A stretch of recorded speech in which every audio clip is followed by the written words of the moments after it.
Hello and welcome to the Digitals in a Cruel World podcast brought to you by the Digital Disruptors. This episode is sponsored by Xledger, the mid-tier finance system that's focused on advancing business process outsourcing for all of your larger clients.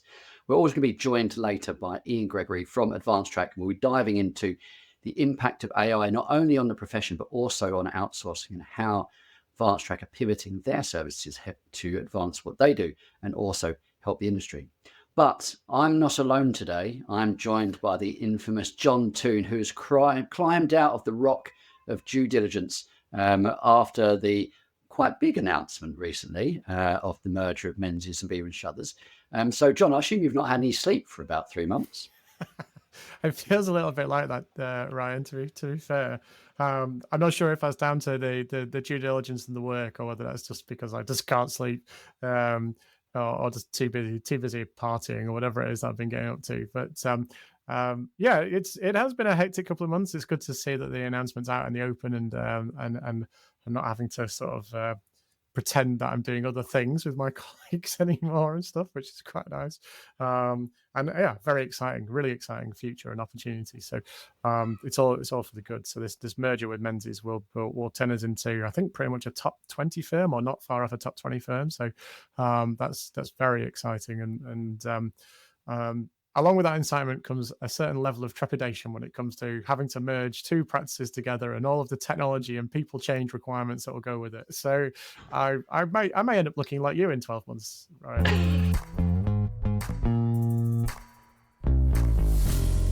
I'm joined once again by Ian Gregory, the CTO of Advancetrack, and we were talking on the last little chat that we had about the fact that Advancetrack can act as that bridge for accountants if they need to go through that systemic change as AI starts to erode some of the compliance value, I guess, of the services they're delivering.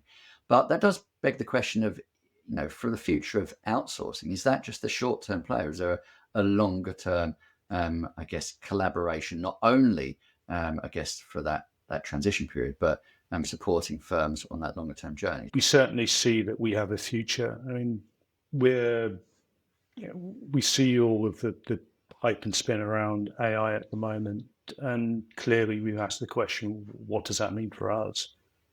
And we've been looking at that for several years now and come to the conclusion that there is a future. There's a future in terms of us being a bridge for our clients. So in the next few years, we'll see that working out in terms of supporting our clients through helping them with their processes, helping them to take on board AI, and providing them with human support as they reconfigure their businesses. But in the longer term, one of the things I mentioned in the last podcast is that, manufacturing, which I used to work in, they were looking at automation for decades, and 30, 40 years on, everything is still, there's a lot of manual work in there.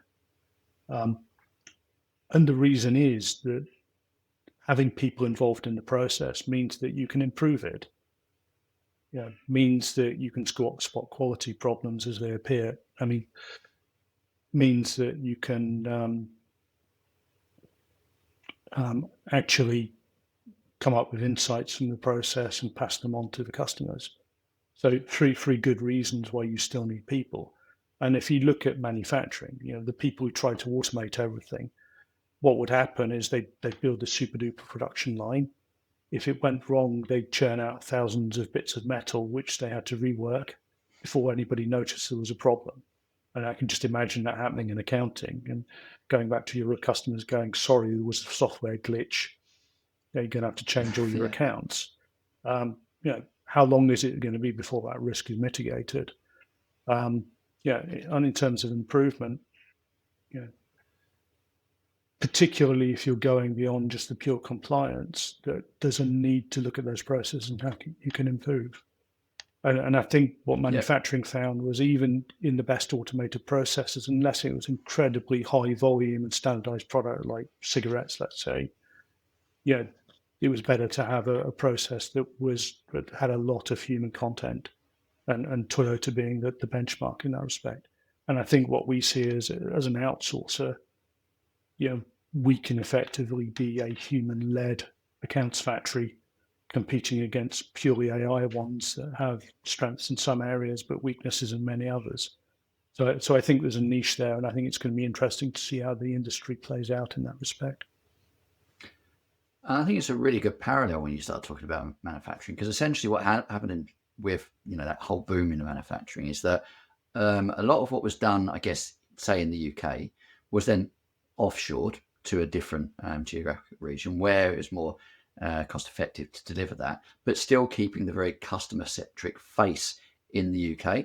And the structure of how that was delivered, and it became very much more an international way of delivering, I guess, a service, a good, a supply.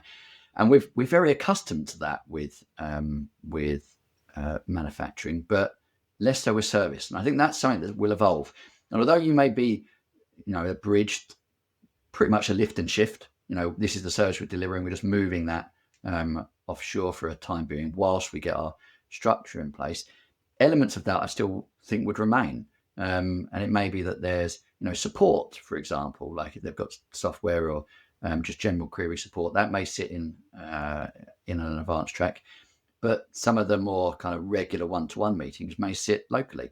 Is that something you could envisage happen, that, paralleling what happened in the manufacturing sector, the whole dynamic of the way accountancy service delivered gets structured, split up and spread out into different geographic regions? Yeah, I mean, if you look at manufacturing, when people first started out offshoring to China, it was because they're cheap. And now, actually, the Chinese are far better at manufacturing than anybody else. And even companies like Apple that have tried to reshore to the US have struggled. And they struggled because of things like they can't get screws, and the talent just isn't there. And I think if you look at what the big four accountants have been doing, they've been offshoring for 20, 30 years. And gradually over time, the sort of things they're offshoring has gone from the really basic things where cost has been an issue to actually some very sophisticated stuff. Yet they've still got big teams here dealing with the clients. So I think, a business like Advancetrack, we very much see ourselves as being a back office to support our customers as they move up market into the areas which are effectively done in the UK or the US or Australia or wherever. And we can just be really good at the delivery bit behind the scenes. Yeah, and the other bit is because you get the benefit of working with different accountancy practices, you can see what all of their individual requirements are, or their differences are, and then shape your delivery to make sure that you can pretty much service any nature of engagement.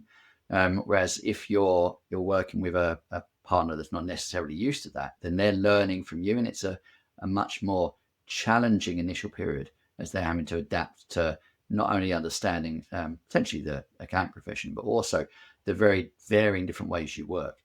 And I think that, I guess, a big positive of this is that most people, when they're looking to offshore, they're looking for a long-term partner, and they want to make sure that you're in there not just for the short-term win, which could be large as we're talking about that bridge, but also the long-term plan, how you evolve to and adapt to supporting them as they evolve and adapt.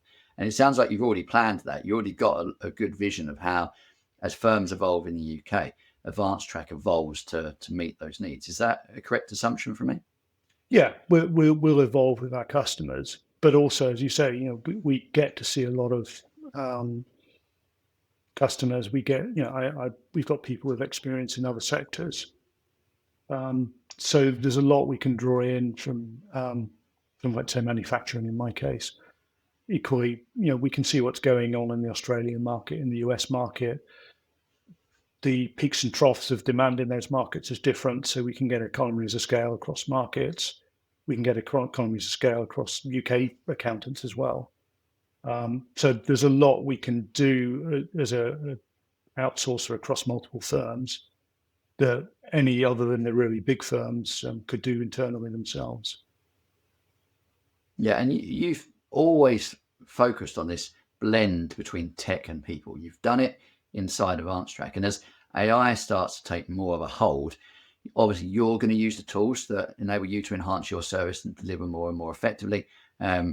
And what that does mean is that you can be a sounding board for other firms that are trying to do this. So maybe your services evolve, not just for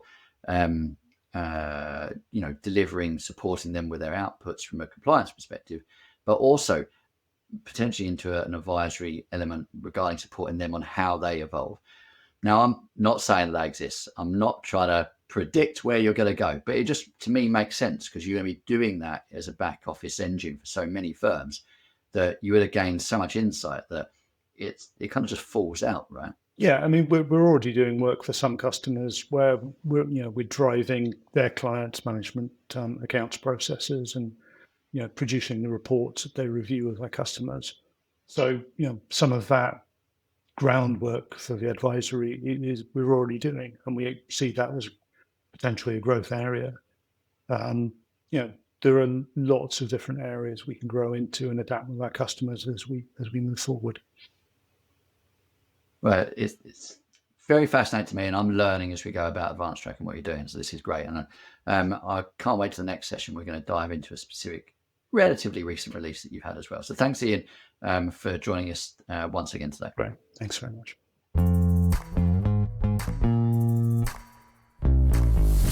I've got something to cover, which is the latest small business index release from Xero, released in June 2025. They take this from the global data that they've got access to across all of their client customers and stuff, obviously anonymized and sort of shrunk down to kind of then paint a bit of a picture for what's happening in their regions that they cover. And there's always something really exciting and insightful in there. Generally, across the globe, they're starting to see a general slowdown in sales, and that's trending downwards almost across all of their territories, and actually relatively consistently as well. And this is in the context of central banks across Australia, New Zealand, UK as well, reducing interest rates. I mean, we just had that, when was it, last week, that announcement as well here in the UK, which is obviously designed to try and stimulate growth and stimulate a little bit of inflation. And so we're sort of seeing this kind of, I guess, this tailing off of growth, which maybe might start to recover again in the future. In the UK in particular, retail sales were the weakest industry. They saw a quarter-on-quarter shrinkage of 0.6%. Real estate services saw no growth. But then hospitality sales, interestingly enough, although they had grown, they were below the national average. So they were up by 1.5%, but I guess that's way off. That's only just touching on sort of inflation, I guess, and we know that food prices and other things in general have gone up much more than that. So a real world, or an effective sort of shrinkage in that space. The only thing that they said were discretionary spending seemed to have increased was in arts and recreation, which is interesting. And then the last thing, just to wrap up on this, is just to talk about the usual things that we sort of see in this, which is a focus on cash flow, seeing cash flows generally slowing down and stagnating, and that kind of operating cycle to slow down, which is always a challenge. And a bit of a hint from Xero, which is to talk about making sure you look after your customers and engage and give your customers a good experience. So number one, you get paid a little bit quicker, but also obviously you might get some repeat business. So some good tips from there. We know we're in a challenging operating environment. So that's it from the Xero Business Index. Yeah, I find this interesting every quarter, and I think it's good that they do this and make it very clear where we are, and maybe explain some of the big headline numbers we see in the press. I've got something on AI. Avalara has added an AI for tax compliance queries. Now, this is mostly focused across in the US, where they've got a very complex multi-jurisdictional tax system. But what's very impressive about this is it gives back answers pretty much instantly. Now, we've explored some tax, advisory tools in the UK over the last few years. I don't think any have taken off and dominated. We've had some that have come in and then kind of pivoted into an AI base. But Avalara, huge system. If they've managed to get something to work, I think this is going to be very, it's got a big chance of rolling out to a lot of people, especially as they've tried to hit a very complex tax market from the start. So what I guess I liked about this article is that what we're, I guess, going to see is more of this. This is only really the start, in my opinion.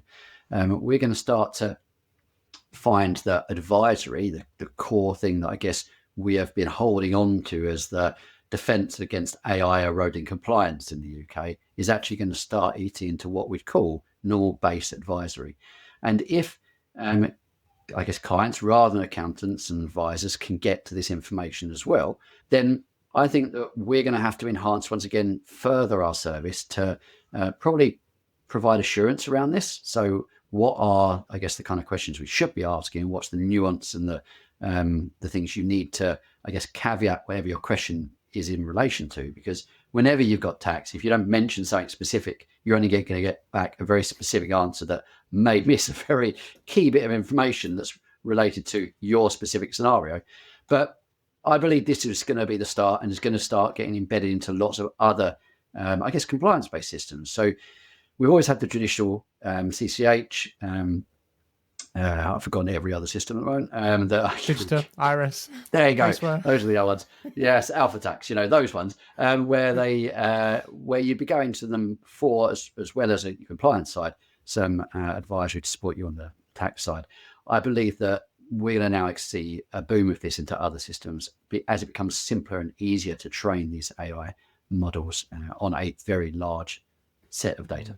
I know it would make sense, wouldn't it, given the kind of services that Avalara offer, to kind of make it available to any customer if they've got a potential query. Maybe the opportunity for Avalara here is to kind of wrap that into saying, oh, well, here's a partner, or here's an accountant that we know specializes in this indirect tax or sales taxes or whatever it is that you're going to get a response about. So that might be more comforting to us from a market positioning point of view, because I guess the only other thing that I'm familiar with and which I've seen is a product called BlueJay, which came from the US as well and now is in the UK, and I think we talked about them quite a while ago because they announced a partnership with KPMG, KPMG if I remember rightly, to help with tax research and to support tax research done by professionals and when they're providing advice. So yeah, fascinating. Well, we're just going to see more of this, aren't we? We're going to continuously see more of this for sure. Okay, moving on. I've got an announcement from Sage, which is an acquisition that they made just a couple of weeks ago, at the tail end of July. So they've acquired a product called Fyle, Fyle, and of course it is AI powered. That's all important. But what Fyle is an American-based product which helps with expense management, and in particular, it sounds quite similar to probably some of the other things that we'd be more familiar with here in the UK, insofar as they're card agnostic, so you can connect your business cards up to the platform, and it'll track spending. And then it will send you an alert to obviously upload a receipt or an invoice or whatever to accompany that. And that's effectively how it works. So I guess a version of Expensify, an American version of Expensify, I guess, in some respects. And they've made this acquisition. Fyle have been going since 2016. And it's the usual story. The founders are frustrated with their expense experience, so they thought they'd build something themselves. And now Sage have picked them up, and they have 150 employees and over 1,600 direct customers in the US. So a great acquisition for Sage. Ties into their ecosystem already, because you can already connect this into Sage Intacct, Sage 300 Construction and Real Estate, which are kind of like their bespoke products for those particular areas over there. And they have said as well, good on Sage, is that I'll keep the pre-existing third-party integrations available and in use for anyone that uses Fyle that connects into something else. So that's always a positive. I like to hear those kind of stories. Yeah, and I think that is something that Sage have actually put at the core of everything they do now. I think when they got to that point where they felt they were a bit behind, actually it didn't make sense to cut everyone off. Let's just buy and build the best products and make sure that we're just trying to guide people back into our core system.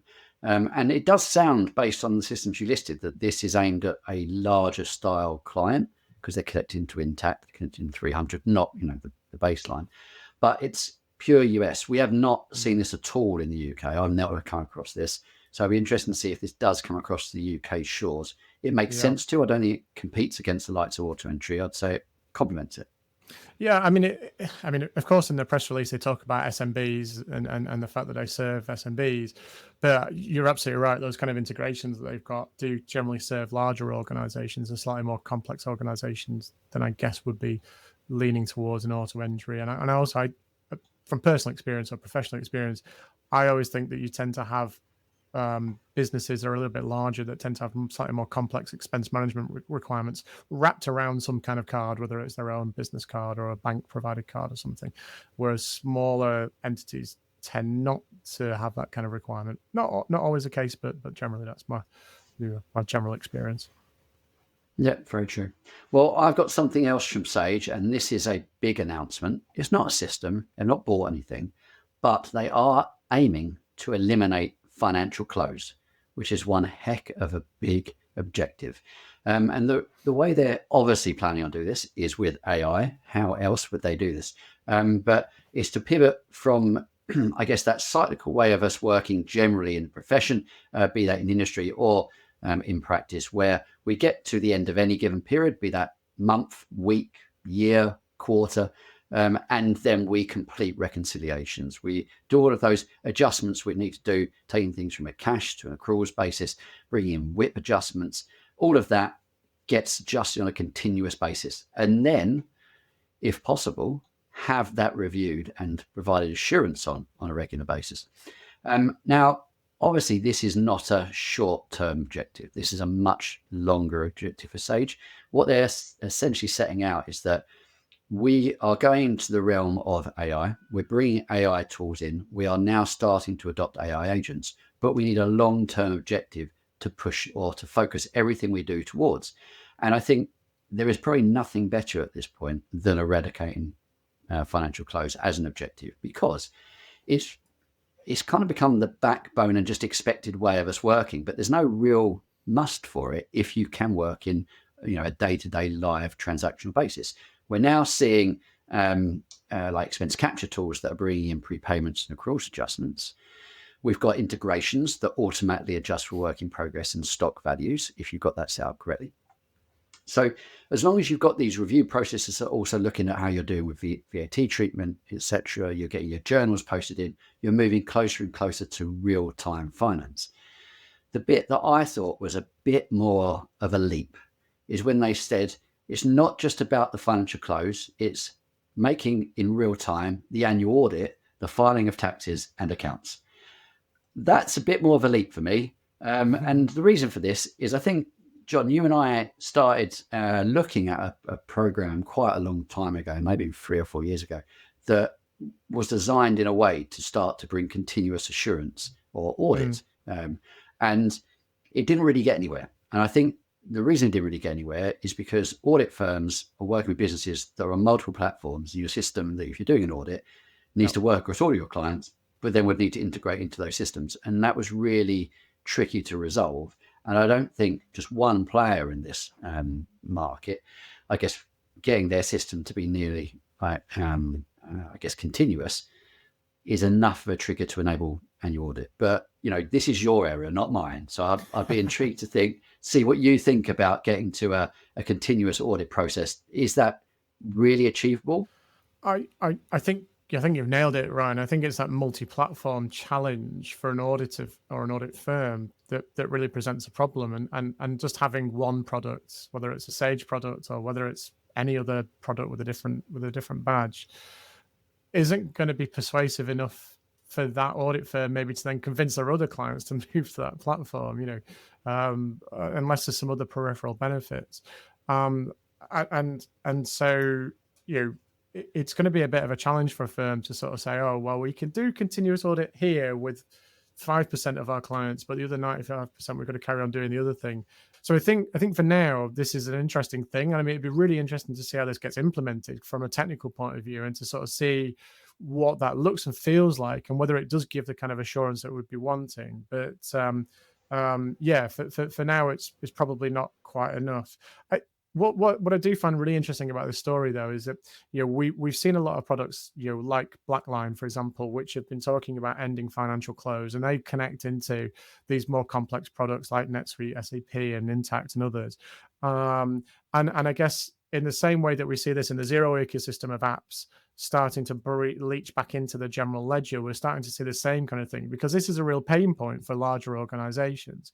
And we were talking to Paul Sparks from iPlicit about this, and that'll be out in the next few weeks, about this is an area of focus for them as well, in terms of trying to make this month-end process easier through automation and the use of AI and other technologies, so that that heavy lifting, I guess, is taken away, and you can close the books more promptly. Now, of course, the one thing that you can't do is you can't encourage your suppliers to send you invoices promptly. And so you could have the best automations and the best technology in the world, but if your suppliers don't send you invoices until the third week after the month end for the previous month's purchases, you've then got a choice, haven't you, about do I do accruals and estimations and other things, or do I just sit and wait? That's a really interesting point, because there's two things here. Partly, I think they're the role of the strategy, knowing that there's some external factors that need to impact that, be in e-invoicing being one of those. Yep. We expect it to come in, we expect it to have an effect, but they do specifically talk about mid-market systems. They do specifically talk about Sage Intacct, and that they've added a closed workspace hub directly into the Intacct model, which is looking at those financial close tasks. So one of the main examples it gives is that you might have purchase orders which you haven't received the invoices yet, and automatically calculating the accruals based on that, which kind of answers itself, that you can now in the Intacct system do one of the things you flagged as a pain point. And I think there will be lots of these little fixes to some extent, and it will be a continuous evolution towards getting to that continuous close. But I think going back to, I guess, the main point of this article is that they've set out their shining light, what they're aiming for, and I think it's a really good pinnacle of an objective. And I'd like to see lots more businesses, brands do a similar thing. Like, where are we aiming? Where's our focus? What do we want to achieve? Even if it's going to take us a while to get there, there'll be steps to do that. Come and join us on that journey to achieve it. I think this is a really good message from Sage.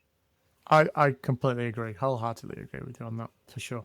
Moving on to something else then. So BrightPay have released a whole bunch of updates. They've been in a very challenging transition away from their very well-regarded desktop product onto their cloud product, but they've just chucked out an absolute ton of new features into their cloud products. In particular, which I think is really good as well, they're focusing in on security and improving the security of the product and the way that you access the product as well. So, they should be giving kudos to that, because quite often, sometimes, when we move from a cloud to when we move to a desktop to a cloud product, security is sometimes one of those forgotten factors, which needs to come in and give people reassurance. So let me just run through very quickly what they've launched. They've enhanced their client collaboration portal with the ability to allow clients to interact with their payroll data. And this includes giving them the ability to upload and enter their own payroll information. So this is a real bugbear for most payroll bureaus, particularly if you've got people working on an hourly basis, because you might be collecting information in all manner of different ways, from some sort of integrated system to Excel-based lists to paper-based lists. So they've added that functionality that helps to extract some of that information, make it a little bit easier, and also not just stop there, but allow the client themselves to check and verify and review and approve that data as it goes through this process. So it's not kind of going into the system, getting handed off to the payroll team, who might look at it and go, oh, I'm not sure what this is, and then have to hand it back to the client. It's the clients actually being actively engaged in the platform as part of this process, which I think is really, really cool. They've then added some additional functionality to the client portal. So that now means that you've got more access to more reports, better access to payslips, calendars, HMRC details, leave information, etc. You can actually set up unlimited number of users on the platform now. So they've taken that restriction away, which used to be there on the desktop system, but wasn't there on the cloud system originally. You can have much more control over tailoring the user experience of logging into that portal. So you can give it some branding, you can give it some more effective functionality and communications around that. So I think that makes it a lot more aligned with what bureaus and their clients are trying to achieve. And then the last thing that they've done is like I say, they've increased the employer file limit, so you've gone from 250 to 300 employees. So you've got the ability to have much bigger payrolls uploaded into the system in one single file, so that makes life a little bit easier. And then they've wrapped around two-factor authentication into that with some additional security to make that data really secure, because clearly this is people's individual personal information that needs to be protected. And then the one last thing that they've added is enhanced the functionality of the modular integration, which allowed you to make payments. So there's a broader set of banks supported, and now you're able to actually get that payment process running a little bit more effectively and a little bit more quickly after the point, including, and again, a typical thing that you'll see in payroll is you might get last minute adjustments coming through. So if you've already booked a payment based on a what you thought was a final payroll, and then something comes through at the last minute, you can actually go back in, update your payroll, and then republish that payment back out, assuming it hasn't already been done. So you've got less of a faff about if those last minute changes come in. So yeah, great set of productivity releases, I think, from Bright there. Take a breath, John. That was a mammoth release from BrightPay there. I mean, we don't always cover stuff from BrightPay, but when we do, it seems to be very detailed. They've done a lot in the product, and I know they're doing, as you say, a big transition from desktop to cloud. There's a lot going on with it, so it's good to hear they have brought out so much in such a short space of time. Well, I have something from Xero. Of course, it is the Xero App Store releases. A bit late this time, sorry, but at least I'm covering what came out in July at some point. So I'll run through some of these. I'll touch on the ones that were of little interest, and I'll dive into a bit more on some of the ones that are more interest. So firstly, we've got a system called Anrock that goes into every single type of Xero. So we're in the US, whether you're in the UK, where we're in Australia, but it is a US sales tax and global VAT compliance tool. Now, this is something that for US sales tax is very common. And so therefore, we would expect these tools. You've got something that's built into the US product anyway in Xero, and now you've got something that can work across any jurisdiction. So if you've got a UK license, you can be compliant from a US sales tax perspective. We've also now had a release of Vinyl. You may all have heard of Vinyl. It is the AI-powered meeting tool for accountants and bookkeepers. It has been in beta for a while now, and it has finally been approved as a Xero app, and I believe was put forward as one to watch by Xero quite recently. So I think they're at full release stage now. If it's something that you are looking into, which is AI-powered meeting notes and note takers, Vinyl's probably worth exploring if you're in the account space. They've got big objectives, and if you've ever seen Jordan talk about this, where they want to go, similar to what we're talking about with Sage, where their shining light is a big, objective in the way that they want to help accountants change the way that they deliver the service. They want to help us move from compliance to advisory, and giving us the data and the control around that from a meeting note perspective is what Vinyl is all about. We've also got a release of a system called Gather.nexus, which is a multi-entity financial management tool aimed at fractional CFOs. So it's all about consolidated financial reporting, intercompany control, but also recharges and reconciliations, which is exactly where Mayday has been playing for quite a while. And so it's, a bit of a challenger for that system. We've got others that are in other jurisdictions, but we've got AutoGold, which is a cloud DMS system for Xero. It provides VRM lookups, purchasing preparation, sales invoices, and reporting, but for the motor trade industry. And then we've got other systems such as CloudFuse and Core Loops. Core Loops is for tracking costs for commercial contractors, and then Field Insight, which is for the field and asset management software, HVAC, fire and mechanical and install and service teams, which we've actually got quite a lot of integrated Xero tools for this space. And then I think the last one I was going to touch on was a system called Triver. Triver, I think I'd come across before, but it's basically an invoice discounting tool. You connect into Xero and it pulls down all of your relevant information for basically receiving a cash flow boost when you've got the invoice out, but you've not received the money in yet. So yeah, that's a bit of a wrap up of the Xero apps for July. I also have a very small but very powerful release from Xero this time, which is SMS invoicing. Now, this has been out in Australia for, I believe, a year and a half. And what they derive from that is the median payment terms for invoices were 4 times faster for anyone that was sending an online invoice by SMS. And you can now do that from inside the UK. Essentially, as long as you've got the phone number inside the main contact in your Xero system, then you'll have the option to send by SMS in a little drop down where normally it says send via email or email out. You'll now be able to send it via SMS. One question that was asked when this was released is, does this work for WhatsApp?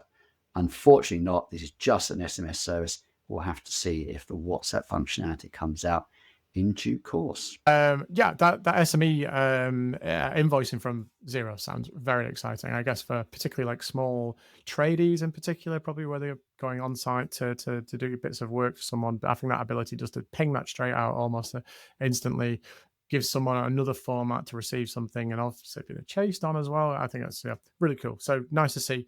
And I guess again, talked about this a little bit already, haven't we? So it probably replicates a little bit of what we're seeing out in the market from other apps and providing some of this functionality.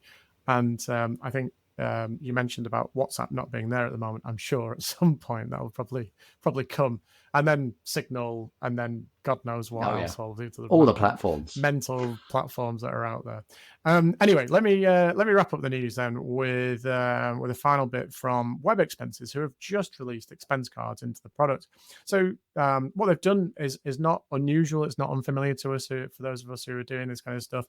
We've seen this from plenty of other people, but effectively, Webexpenses probably an underutilized or maybe under talked about product. I guess my experience is that Webexpenses have been around for a long time, at least a decade, if not longer, and have probably pitched themselves at probably slightly larger organizations historically, and had integrations into products that mainly the larger organizations would utilize.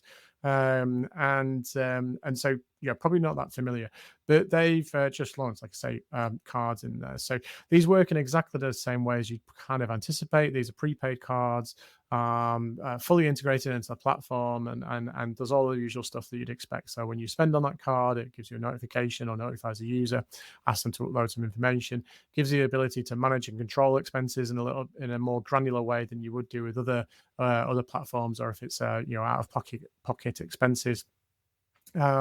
Obviously allows you to pay with Apple Pay and Google Pay, and create virtual cards in the same way as well that you would with the likes of, say, Pleo and others. So this is just enhancing their functionality. It's available for use transactions processed in GBP, and there's a relatively low exchange rate fee of 1.49% if you're spending overseas. And all of this is supported by Adyen and MasterCard, so you can basically use this card pretty much anywhere that you'd expect to use a normal card. The only thing that you can't currently do is you can't get this in Australia. So if anyone out there in Australia is listening to this, you can't currently get it. But certainly for those of us here in the UK, you can pick this card up and get it straight into the platform. And the best thing is that it's free of charge. There is no cashback or rewards program offered, but it's all ready to go. Nice one. We're seeing more of this, I guess, in the flexibility in the different platforms. As you say, Webexpenses have been around for a long time, come across them many times. Don't think they market very well, especially to the accounting space. But maybe that's something they can build into.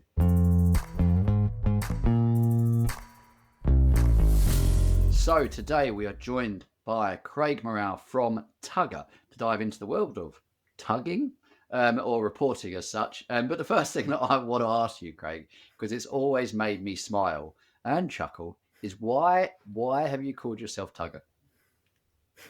Oh, you're not the first person to ask that, as you can imagine, Ryan. So my brother and I, we've been in software for many, many years.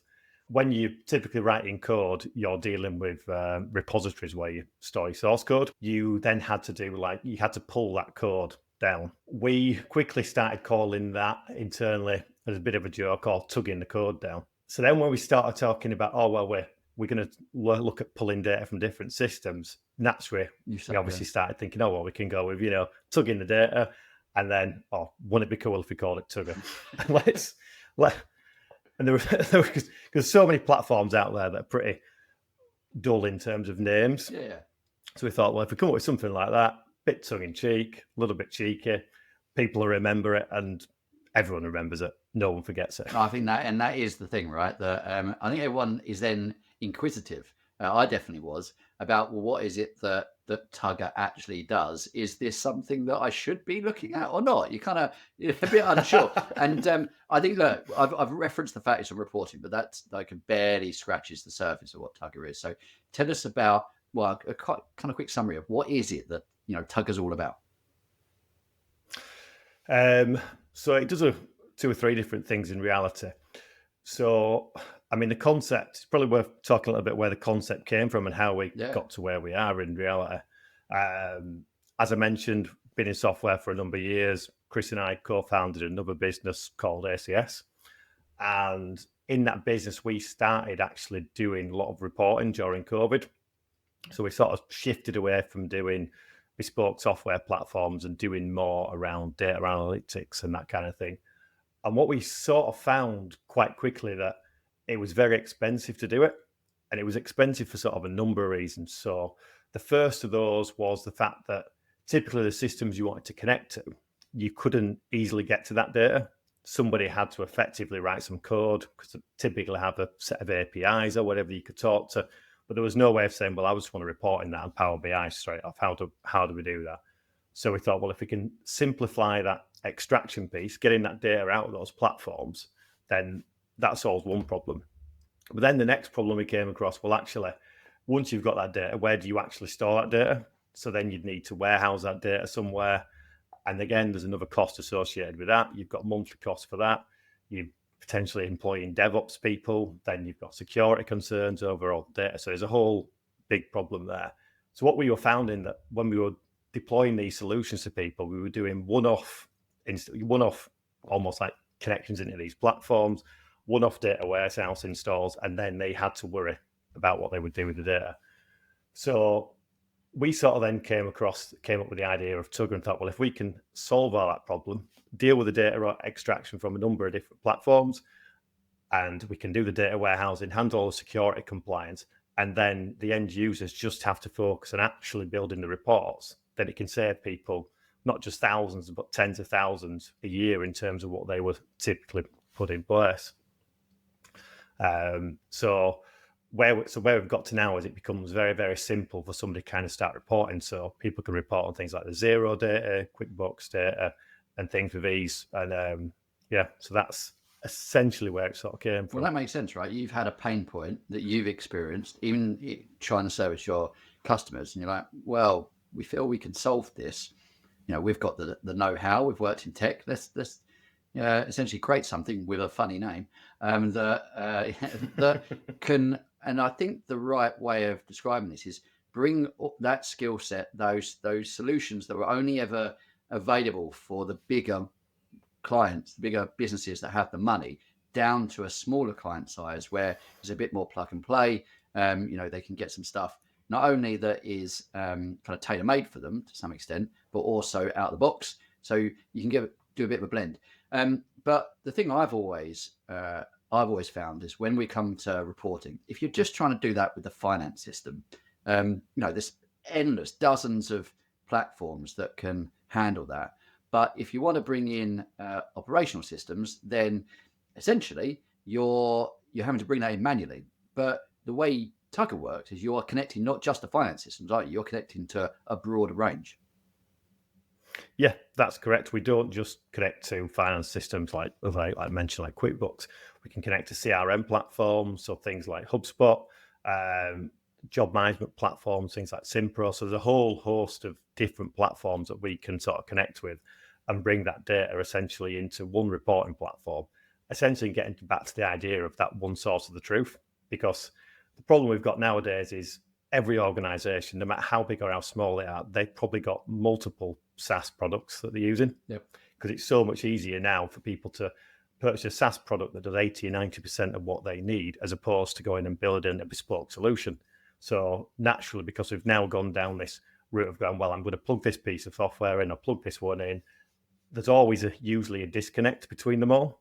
And it becomes a massive problem when you've got your sales team potentially reporting out of HubSpot, you've got finance reporting out of Xero, And it's like, it's being able to bring that data together in one place so that someone's got a true picture of what's going on without having to do manual exports of data and putting spreadsheets together and that kind of thing. Yeah, and it's becoming more and more critical for businesses to have access to real-time data and insights to drive their decision making. The more businesses I talk to, the more they're like, I've not got this visibility. So we're kind of doing everything on gut feel, but we know that there's a better way of doing it. And we've had a void for quite a long time in that, okay, well, I can get operational data in real time and a dashboard of that. I can get finance data in a real-time dashboard, but actually I need to slice maybe employee number and then number of jobs and then total revenue all in one kind of KPI metric. And that's not possible, as you say, without extracting that, putting it into Excel. And to, I guess, empower your team, to empower your employees, your decision makers, your key stakeholders inside a business, you need to give them that data in real time in an easy, digestible format, because we're always so blooming busy nowadays that if we don't get it in that format, we're never going to really look at it, or it's going to be outdated and not relevant anymore.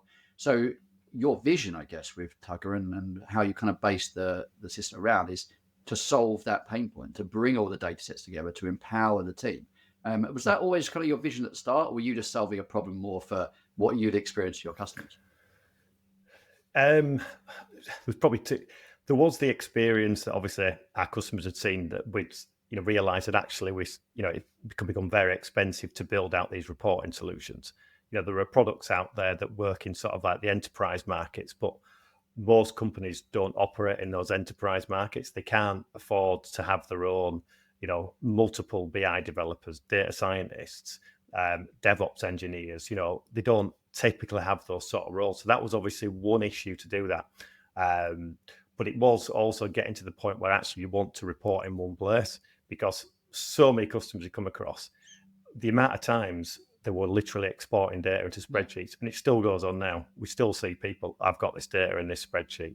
And, the beauty of the fact that because Tugger plugs into like Power BI is if you've still got an organization that cannot get away from a spreadsheet because they don't have a platform as well to store that data in, they can still drag that Excel data in as well and bring that in, but it's not kept in there. But they can use things like SharePoint then to have it automated. So if someone updates a spreadsheet, you can pull in the automated data and things like that. So you can still at least keep the reporting up to date as well. Yeah. And I find that whenever people are doing things in Excel, the day-to-day tasks kind of get in the way, and then that's not as critical, so it gets pushed down the road and therefore isn't in real time. And you're doing that. You can pull it out essentially in real time. There's always, cycles, etc., that go through that. So you're not doing it every second because it doesn't make sense to do that. But the other thing that I think that is really good and really helpful is that from a dashboard perspective, the one system that people know more than anything else is Power BI. They're more familiar with that. So if you can get the data in a reportable format, someone that doesn't really use tech too much still has the probably awareness of knowing how to maybe change a filter or to click something. And if you don't want to be able to do that, you've got the customization and the flexibility to actually lock things down so it's read-only for people or filterable for others. And I think I like that balance between the bespoke and the out of the box and how that works. And I think the fact that you've called it Tugger is just a brilliant thing. We love a pun on this show. So I want to see a lot more adverts and marketing around tugging related activities, Craig. Not a problem there. We've actually got a marketing campaign coming out in probably the next 7 days. That's going to have a few more cheeky adverts, shall we say, that are just a little bit edgy, but hopefully should stand out a little bit amongst the other stuff that you sort of tend to see on LinkedIn that's knocking around on there. Nice one. People particularly like our welcome email, which I think ends with something like along the terms of, happy tugging or something. Oh, good. Well, look, thanks so much for joining us today, Craig. It's been a good or great insight into what Tugger's all about and the problem it solves. That brings another Digitals in a Cruel World podcast to a close. Thank you for taking the time to listen. As a reminder, if you haven't subscribed to our newsletter, please do. You'll get the news before you even get us to talk about it on this show.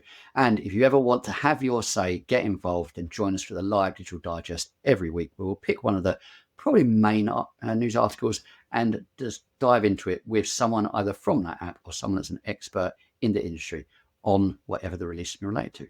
But more important than any of this is the Digital Disruptor Awards coming up in September, and would love you to come along and join the event. It's something that has had rave reviews last year, which was our inaugural event. And if you can't come and join us in person, which we'd love to meet you and experience an amazing night on the night before Accountex, then please do subscribe and watch it live. It is something that is streamed live. We'll be doing some entertainment, some interesting little bits we'll reveal over the next few weeks. And we had lots and lots of listeners, watchers, viewers, whatever you call them, from last year. Make sure you're one of them this year. And we'll join you again with a podcast next week. Thank you again for listening.